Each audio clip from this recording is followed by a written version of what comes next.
இந்த கூட்டத்தில் வேட்பாளர்களை அறிமுகப்படுத்துகிற கூட்டம் அப்படின்னு சொன்னாங்க. ஆனால் என்னை பொறுத்த வரைக்கும் இது நம்ம மக்களுக்கான காப்பாளர்களை அறிமுகப்படுத்துகிற ஒரு கூட்டம். அப்படின்னு தான் இதை நான் சொல்லணும். நம்ம கட்சிக்காரங்களுக்கு தேர்தலை ஃபேஸ் பண்ண எக்ஸ்பீரியன்ஸ்லாம் இல்லை அப்படி இப்படின்னு சொல்லுவாங்க. நம்மளுடைய வேட்பாளர்கள் எல்லாருமே ரொம்ப சாதாரணமான குடும்பத்திலிருந்து வந்திருக்கிறாங்க. அவங்க பின்னாடி பெரிய பேக்ரவுண்ட்லாம் இல்லை அப்படி இப்படின்னு சொல்லுவாங்க. நான் அவங்க எல்லாருக்கும் ஒன்று சொல்கிறேன். ஒரு எம்எல்ஏனா எப்படி இருக்கணும்னு நான் சொல்கிறேன். ஒரு எம்எல்ஏன்றது சும்மா அனுபவத்தை வச்சுக்கிட்டு கொள்ளை அடிக்கிறவங்களாலாம் இருக்கக்கூடாது. சும்மா அனுபவத்தை வச்சுக்கிட்டு சட்ட விரோதமா கல்குவாரியில ஈடுபடுறவங்களாலாம் இருக்கக்கூடாது. சும்மா அனுபவத்தை வச்சுக்கிட்டு கேள்வி கேட்கிற பிரஸ் ரிப்போர்ட்டர்ஸா தாறுமாறா தாக்குறவங்களாலாம் இருக்கக்கூடாது. இன்னும் ஓப்பனா சொல்லணும்னா, இந்த திமுகவில் இருந்து வந்த ஒரு எம்எல்ஏ மேல கொள்ளையடிச்ச கேஸ் இருக்குது, போதைப் பொருள் கடத்தல் கேஸ் இருக்குது, திருட்டு கேஸ்லாம் இருக்குது. திருட்டு கேஸ்லாம் ஜெயிலுக்கு போயிட்டு வந்தவர் ஒருத்தர் இருக்கிறார். நீங்க கூட யோசிக்கலாம் அவர் யாரு அப்படின்னு. நீங்க யோசிக்கலாம் அந்த எம்எல்ஏ யாருன்னு உங்களுக்கு யோசிக்க தோணும். இன்னொரு க்ளூ வேணா நான் தரேன். அந்த திருட்டு கேஸ்ல உள்ள போயிட்டு வந்தவரை யாருக்கு எதிராக இந்த திமுக தேர்தலில் நிக்க வச்சாங்க தெரியுமா? இன்னைக்கு அவங்க கூட்டணியிலேயே மூச்சுக்கு 300 தடவை முட்டு கொடுக்கிற ஒரு மிகப்பெரிய ஒரு தலைவருக்கு எதிராக. அந்த தலைவரை தோக்கடிக்கணும்னு தான் 1996 அவருக்கு ஆப்போசிட்டா இந்த எம்எல்ஏவை நிக்க வச்சாங்க. மரியாதை நிமித்தமா அந்த தலைவர் பேருங்க நான் சொல்ல வேணாம்னு நினைக்கிறேன். ஸோ இப்படியெல்லாம் இருக்கிறாங்க எம்எல்ஏஸ், நான் லிஸ்ட் போட்டு சொன்ன மாதிரி. ஆனா எம்எல்ஏஸ்னா சும்மா இல்லை, ஒரு தொகுதிக்கான அந்த மக்களுக்கான எல்லை காப்பாளர்கள். அப்படி இருக்கணும். களத்துல மக்களோட மக்களா நிக்கிற மாதிரி ஆளுங்களை தான் நான் செலக்ட் பண்ணியிருக்கிறேன். நான் எல்லா இடத்துலையும் எல்லா நேரத்திலையும் ஒரே நேரத்துல நான் போய் நிக்க முடியாது இல்லையா? அதனால என் சார்பா என்னோட பிரதிநிதிகளா நானே பார்த்து என்னுடைய வேட்பாளர்களை செலக்ட் பண்ணியிருக்கிறேன். நம்மளுடைய அக்கா, நம்மளுடைய தங்கை, நம்மளுடைய அண்ணா, தம்பி அப்படின்னு சொல்லி நம்மளுடைய வேட்பாளர்களை செலக்ட் பண்ணி இன்னைக்கு உங்க முன்னாடி நான் ஒப்படைக்கிறேன். மக்களே, அவங்கள எம்எல்ஏ ஆக்க வேண்டியது உங்களுடைய பொறுப்பு.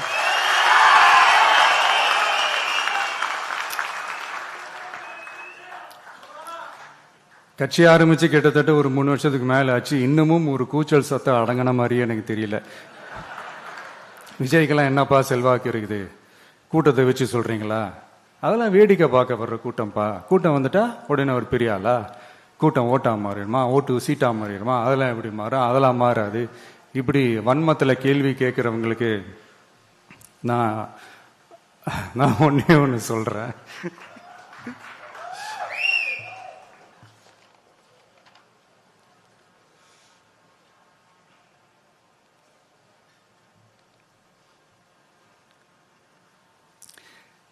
இந்த தேர்தல் எல்லாரும் சொல்ற மாதிரி தேர்தல்லாம் கிடையாது. இது இருமுனை போட்டி மட்டும்தான். மக்கள் கூட்டணியான நமக்கும் ஸ்டாலின் சார் கூட்டணிக்கும் மட்டும்தான் இந்த தேர்தல். அதனப்பா ஸ்டாலின் சார் கூட்டணி பேருனா மக்கள் நல கூட்டணியா? மொத்த பேக்கேஜ் அங்கதானே இருக்குது. ரிசல்ட் என்ன தெரிஞ்சதுனால என்னமோ அவர் அந்த பழைய மக்கள் நல கூட்டணியாவே மாத்திக்கிட்டாரோ என்னமோ எனக்கு தெரியல. உடஞ்ச கிளாஸ ஒட்ட வச்ச மாதிரி, கிழிஞ்ச துணியை தச்சை வச்ச மாதிரி, இது ஒரு ஒட்டு போட்ட ஒரு கூட்டணி, அவ்வளவுதான். அதனால நீங்க ஆல்ரெடி டிசைட் பண்ணி வச்சிருக்கிற மாதிரி உங்களுடைய ஓட்டை சிந்தாம செதறாம நம்மளுடைய டிவிகே வேட்பாளர்களுக்கும் நம்மளுடைய டிவிகே விசில் சின்னத்துக்கும் தயவு செஞ்சு ஓட்டு போட்டு. இப்ப நம்மளுடைய வேட்பாளர்கள் எல்லாரும் நான் சொல்றதை கொஞ்சம் ரிப்பீட் பண்ணுங்க. மக்களுக்காக, மக்கள் பணிக்காக மட்டுமே நான் இந்த தேர்தலில் போட்டியிடுகிறேன். நான் ஜெயிச்சு வந்த பிறகு மக்கள் பணத்தில் ஒரு பைசா கூட தொடமாட்டேன்.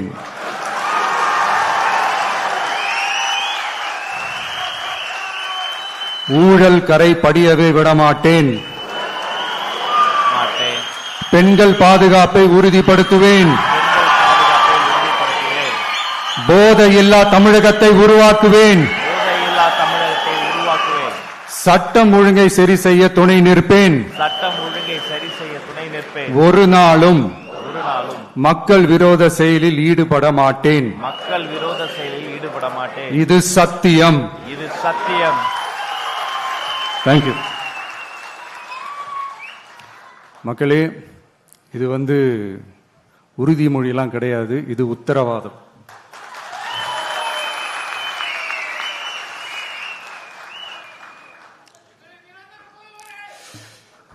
இந்த தேர்தல் பாமரர்களுக்கும் அதிகார மமதை கொண்ட ஒரு குடும்பத்திற்கு சேவகம் செய்யும் அடிமைகளுக்கும் நடக்கிற தேர்தல். ஏழைகளுக்கும் ஏமாற்று பேர்வழிகளுக்கும் நடக்கிற தேர்தல். உழைக்கிற மக்களுக்கும் உழைப்பை சுரண்டவங்களுக்கும் நடக்கிற தேர்தல். நல்லவங்களுக்கும் நாட்டை நாசப்படுத்துறவங்களுக்கும் நடக்கிற தேர்தல்.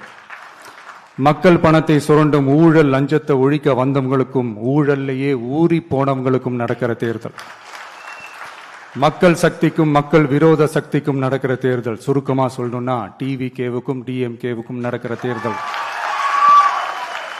இந்த விஜய்க்கும் ஸ்டாலின் சாருக்கும் நடக்கிற ஆரோக்கியமான ஜனநாயக போட்டிக்கான ஒரு தேர்தல். இப்படி இந்த தேர்தல் இருக்கிறதுனால நம்ம கட்சி வேட்பாளர்களை தமிழ்நாட்டோட ஒவ்வொரு சாமானிய குடும்பத்து தோழர்களா இருக்கிற மாதிரி தான் நான் செலக்ட் பண்ணியிருக்கிறேன். நம்ம வேட்பாளர்களுக்கு ஓட்டு போடுறது நமக்கு நாமே ஓட்டு போடுற மாதிரி, உங்களுக்கு நீங்களே ஓட்டு போட்டுக்கிற மாதிரி. மன்னராட்சி கிட்ட இருந்து மக்களாட்சி மீட்கிறதுக்கு ஓட்டு போடுற மாதிரி. நான் வேற, நம்ம வேட்பாளர்கள் வேறெல்லாம் இல்லை. நான் எப்படி உங்க வீட்டில் உங்க குடும்பத்தில் ஒருத்தனோ அதே மாதிரி தான் நம்ம வேட்பாளர்களும் உங்க குடும்பத்தில் இருக்கிற ஒருத்தர். அதனால நம்ம வேட்பாளர்களை எம்எல்ஏ ஆக்குறது உங்க ஒவ்வொருத்தர் வீட்லேயும் ஒரு எம்எல்ஏ இருக்கிற மாதிரி. இதை இதயத்தில் உங்கள் விஜய் இல்லந்தோறும் நம்ம எம்எல்ஏன்னு கூட சொல்லலாம். உங்க குரலுக்கு ஓடி வர்ற மாதிரி ஆட்களை தான், இன்னும் சொன்னா உங்க குரல் கேட்கறதுக்கு முன்னாடியே உங்க மனசை புரிஞ்சுக்கிட்டு ஓடி வந்து உங்க தேவைகளை தீர்க்கிற மாதிரி ஆளுங்களை தான் நான் செலக்ட் பண்ணியிருக்கிறேன். உங்களை நம்பி எல்லாத்தையும் விட்டுட்டு நான் எப்படி வந்தேனோ அப்படித்தான் உங்களை நம்பி நம்ம வேட்பாளர்களையும் ஒப்படைக்கிறேன். தமிழ்நாட்டில் இருக்கிற 234 தொகுதியிலையும் நம்ம வேட்பாளர்கள் தான் எம்எல்ஏ ஆனாங்கன்ற செய்தி மே 4ஆம் தேதி உலக சாதனை செய்தியா இருக்கணும். மக்களே, உங்களை நம்பி அரசியலுக்கு உங்களுக்காக நீதி கேட்க வந்த உங்க விஜய்க்கு இழைக்கப்படுற அநீதிக்கு எதிராக அதிகாரத்தின் துணையோட உங்களுக்கான நமக்கான நீதியை வென்றெடுக்க எங்க எல்லாருக்கும் நம்ம தமிழ்நாட்டோட எதிர்காலத்துக்காக ஒரே ஒரு வாய்ப்பு கொடுங்க.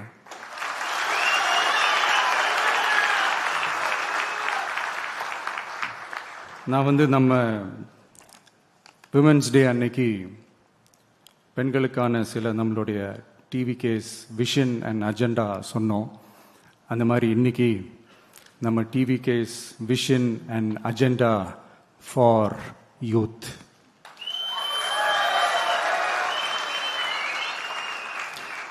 யூத் அவங்களுக்கான தேர்தல் வாக்குறுதிகள்னு சொல்லக்கூடாது, நம்ம டிவிகேவோட உத்தரவாதங்கள்னு சொல்லணும். இன்னும் சொல்ல போனா இந்த அண்ணனோட உங்க அண்ணனோட கேரண்டின்னு கூட சொல்லணும். என்னோட தம்பி தங்கைகளே, உங்களுக்காக இந்த அண்ணனோட உத்தரவாதங்களை கொஞ்சம் வாசிக்கலாமா? முதல்ல, போதைப் பொருள் இல்லாத தமிழ்நாடு.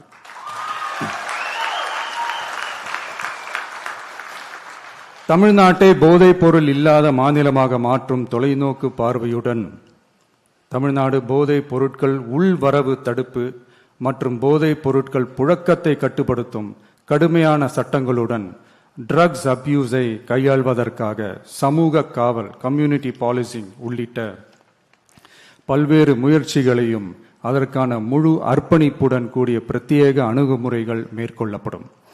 போதைப் பொருட்கள் நடமாட்டத்தால் ஏற்படும் மோசமான விளைவுகள் குறித்து பொது விழிப்புணர்வை ஏற்படுத்தவும் அதனை தடுக்கவும் மாநிலம் முழுவதும் உள்ள அனைத்து பள்ளிகள் மற்றும் கல்லூரிகளிலும் போதைப் பொருள் எதிர்ப்பு மன்றங்கள் நிறுவப்படும். அடுத்தது கல்வி உத்தரவாதம் திட்டம். தமிழ்நாட்டில் எந்த ஒரு இளைஞரும் நிதி பற்றாக்குறையால் கல்வி பெற முடியாமல் போகவே கூடாது. எனவே இளைஞர்களின் கல்வியை உறுதி செய்ய 12ஆம் வகுப்புக்கு பிறகு PhD வரை கல்வி பயில ரூபாய் 20 லட்சம் வரை பிணையம்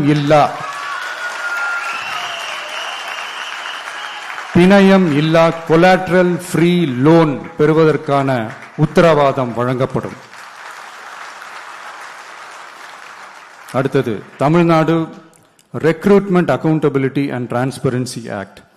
அரசு வேலை என்பது பல லட்சம் இளைஞர்களின் கனவாக இருக்கும்போது அதில் ஏற்படும் குறைகளை களைய TRATA அதாவது Tamil Nadu recruitment accountability and transparency act வாயிலாக அனைத்து மாநில அரசு பணியிடங்களுக்கும் ஒரு நிலையான ஆட்சேர்ப்பு கால அட்டவணை உருவாக்கப்படும். காலக்கெடுவிற்கு மேல் எந்த ஒரு தாமதமும் ஏற்படா வண்ணம் TNPSC மற்றும் TRB, TNEB அறிவிப்பு முதல் நியமனம் வரையிலான முழு ஆட்சேர்ப்பு சுழற்சியையும் 365 நாட்களுக்குள் முடிக்க சட்டப்படி கட்டமைக்கப்படும். அடுத்தது வேலைவாய்ப்பு தாமத சூழல் நிதி உதவி. 29 வயதிற்கு மேலும் வேலை வாய்ப்பில் தாமதமாகும் சூழல் உருவானால் மாதந்தோறும் பட்டதாரிகளுக்கு மாதம் 4000 ரூபாயும் மற்றும் டிப்ளமா படித்தவர்களுக்கு மாதம் 2500 ரூபாயும் இளைஞர் நலநிதியாக வழங்கப்படும். இது இளைஞர்களின் வேலை வாய்ப்பை தேட உதவும் ஓர் ஊன்றுகோலாக அமையும். அடுத்தது வெற்றி தொழிற்பயிற்சி உத்தரவாதம். ஆண்டுதோறும் 5 லட்சம் இன்டர்ன்ஷிப் பயிற்சிகளை வழங்க நமது அரசு தனியார் தொழில் நிறுவனங்கள் மற்றும் சிறு குறு மற்றும் நடுத்தர நிறுவனங்களுடன் MSMEs கூட்டாக இணைந்து செயல்படும். அதன்படி பட்டதாரிகளுக்கு மாதம் 10,000-உம் ITI டிப்ளமா படித்தவர்களுக்கு மாதம் 8,000-உம் மாநில அரசே வழங்கும்.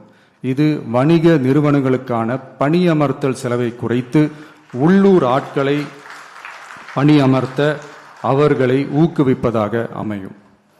அடுத்தது வெற்றி தொழில் முனைவோர் திட்டம்.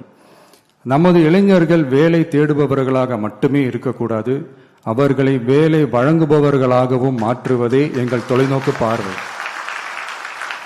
அதற்கான திட்டமே இந்த வெற்றி தொழில் முனைவோர் திட்டம். நேர்மையான தொழில் முனைவோரை உருவாக்கும் இத்திட்டத்தின் கீழ் ரூபாய் 25 லட்சம் வரை கொலாட்ரல் ஃப்ரீ லோன் பெறுவதற்கான உத்தரவாதம் வழங்கப்படும். நமது ஊரில் நமக்கே வேலை வாய்ப்பு திட்டம். நமது ஊரில் நம்முடையவர்களுக்கே, அதாவது தமிழ்நாட்டை சார்ந்தவர்களுக்கே வேலை வாய்ப்பு என்பதை உறுதி செய்வதே நமது அரசின் நோக்கமாகும். அதற்காகவே தமிழ் எம்ப்ளாய்மெண்ட் கிரெடிட் சிஸ்டம் உருவாக்கப்படும். அதன்படி தனது பணியாளர்களில் 75% தமிழ்நாட்டை சேர்ந்தவர்களாக இருக்கும்படி பார்த்து கொள்ளும் தனியார் நிறுவனங்களுக்கு மாநில GST, SGST மீது 2.5% மானியமும், மின் கட்டணங்கள் மீது 5% மானியமும் மற்றும் அரசு கொள்முதலில் முன்னுரிமை வழங்கப்படும். அடுத்தது இளைஞர்கள் பங்களிப்பில் நமது நல்லாட்சி. ஒவ்வொரு கிராம பஞ்சாயத்து மற்றும் நகர்ப்புற உள்ளாட்சி அமைப்பிலும் முதல்வர் மக்கள் சேவை நண்பர், முதல்வர் மக்கள் சேவை நண்பர் என்ற புதிய பதவி உருவாக்கப்படும். அதன் மூலம் இளைஞர்களுக்கு அவர்களின் வசிப்பிடத்திலேயே 5 லட்சம் வேலை வாய்ப்புகளை உருவாக்கி மக்களுக்கு 100% அரசு சேவைகளை அவர்களின் வீட்டு வாசலிலேயே கிடைக்க வழிவகை செய்யப்படும். நல்லாட்சிக்காக இளைஞர்களுக்கும் தமிழ்நாடு அரசுக்கும் இடையிலான மாநிலத்தின் மிகப்பெரிய கூட்டு இணைப்பாக இது அமையும். இத்திட்டத்தில் பங்காளராக பணியாற்றும் இளைஞருக்கு மாதந்தோறும் 18,000 ரூபாய் ஊதியமாக வழங்கப்படும். அடுத்தது தமிழ்நாடு இளைஞர் ஆலோசனை குழு, Tamil Nadu advisory council, Tamil Nadu youth advisory council. பல்வேறு வளர்ச்சி திட்டங்கள் மற்றும் இளைஞர்களை நேரடியாக பாதிக்கும் விஷயங்கள் குறித்து இளைஞர்கள் தங்கள் கருத்துக்கள், கவலைகள் மற்றும் பரிந்துரைகளை முதலமைச்சர் மற்றும் அரசு அதிகாரிகளிடம் தெரிவிப்பதற்கான ஒரு தளமாக தமிழ்நாடு இளைஞர் ஆலோசனை குழு நிறுவப்படும். இந்த முயற்சியை செயல்படுத்தும் இந்தியாவின் முதல் மாநிலமாக தமிழ்நாடு திகழும். கடைசியாக படைப்பாளி தொழில் முனைவோர் திட்டம், கிரியேட்டர் பிரனியர் திட்டம். தமிழ்நாட்டின் வரலாறு, பாரம்பரியம், கலாச்சாரம் மற்றும் முன்னேற்றம் குறித்த அம்சங்களை உலக அரங்கில் பரப்பி தமிழ்நாட்டை ஓர் உலகளாவிய படைப்பாளி மையமாக மாற்றுவதை நோக்கமாக கொண்டு தமிழ்நாடு படைப்பாளி தொழில் முனைவோர் திட்டம் என்பது தமிழ்நாடு அரசுக்கும் நமது மாநில இளைஞர்களுக்கும் இடையேயான ஒரு மாற்றத்தை உருவாக்கும் டிஜிட்டல் கூட்டாண்மை ஆகும். இத்திட்டம் 1,50,000 படைப்பாளி தொழில் முனைவோருக்கு தொடக்க மூலதனம் வழங்கும்.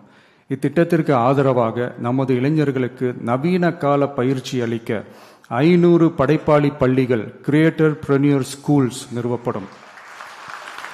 நம் மாநிலத்தின் மீது ஈர்ப்பு கொண்ட இளைஞர்களை ஊக்குவித்து நம் தமிழகத்தின் பெருமையை உலகறியச் செய்யவே இம்முயற்சி. பெண்கள் அஜெண்டா மாதிரி இது நம்ம இளைஞர்களுக்கான நம்ம அஜெண்டா. இன்னும் நம்ம விவசாயிகள், மீனவர்கள், அரசு ஊழியர்கள் மற்றும் ஆசிரியர்கள், நெசவாளர்கள், தொழிலாளர்களுக்கான வாக்குறுதிகள்லாம் இன்னும் ரெடி ஆகிட்டு இருக்கு. கூடிய சீக்கிரமே அதை அறிவிப்போம். உங்கள் எல்லாருக்கும், நம்மளுடைய ஜென்சி நண்பர்களுக்கும் ஒரே ஒரு விஷயம் நான் சொல்கிறேன். ஏப்ரல் 23 சும்மா காலங்காத்தால பக்காவாக ரெடி ஆகிட்டு ஓட்டர் ஐடியை கையில் எடுத்துக்கிட்டு ஆளா பூத்தில் போய் நின்று விசில் சின்னத்துக்கு நேரா இருக்கிற அந்த பட்டனை ஒரு அழுத்துங்க. உங்க வீட்டில் இருக்கிற ஒவ்வொருத்தரையும் அழைச்சிட்டு போங்க. சப்போஸ் வெளிநாட்டுல இருந்து நீங்க இங்க சென்னையில் இருக்கீங்கன்னா, என்னடா இது வீக் டேயா போச்சே, நம்ம வெளி ஊருக்கு போகணுமா, ஓட்டு போடணுமா அப்படின்ட்டு அசால்ட்டா இருந்துடாதீங்க. இப்பவே அட்வான்ஸா உங்களுடைய டிக்கெட்டை புக் பண்ணி வச்சுக்கோங்க. இது ஒரு தலைமுறைக்கான ஒரு தேர்தல், உங்களுக்கான தேர்தல். எவ்வளவு பெரிய வசதியான வாழ்க்கையா இருந்தாலும் எல்லாத்தையும் தூக்கி எரிஞ்சிட்டு உங்களுக்காக மட்டுமே வந்திருக்கிறேன். உங்களுக்காக நன்றி கடன் செலுத்துறதுக்காக மட்டுமே வந்திருக்கிறேன். அத்தனை வழிகளையும் தாங்கிக்கிட்டு உங்களுக்காக மட்டுமே நான் வந்திருக்கிறேன். உங்களுக்கு நன்றி கடன் செலுத்துறதுக்காக மட்டுமே வந்திருக்கிறேன். ஒரு நாளும் பொய் சொல்லி உங்களை நான் ஏமாத்த மாட்டேன். இந்த 4 முனை போட்டி, 40 முனை போட்டின்னு எத்தனை முனை போட்டின்னு எத்தனை உருட்டினாலும் இங்கு 2 முனை போட்டி தான். ஒன்னு டிவிகே, இன்னொன்னு டிஎம்கே. மக்கள் விரோத ஆட்சி நடத்துற ஸ்டாலின் சார் வேணுமா, மக்களை நேசிக்கிற விஜய் வேணுமா? அவ்வளவுதான் இந்த தேர்தலே. அதனால உங்க விஜய்க்கு, உங்க அண்ணனுக்கு, உங்க தம்பிக்கு, உங்க பிள்ளைக்கு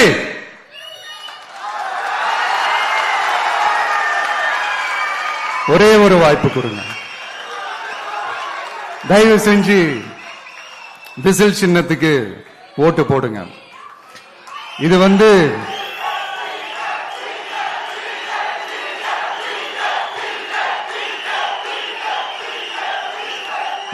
ஒரு விசில் புரட்சி தேர்தலா இருக்கணும். யாரு வேட்பாளரா இருந்தாலும் அந்த வேட்பாளர் வேற, இந்த விஜய் வேற அப்படின்னு நினைச்சிடாதீங்க. கான்பிடண்டா இருங்க, நல்லதே நடக்கும், வெற்றி நிச்சயம். மீண்டும் சந்திக்கும் வரை நன்றி, வணக்கம்.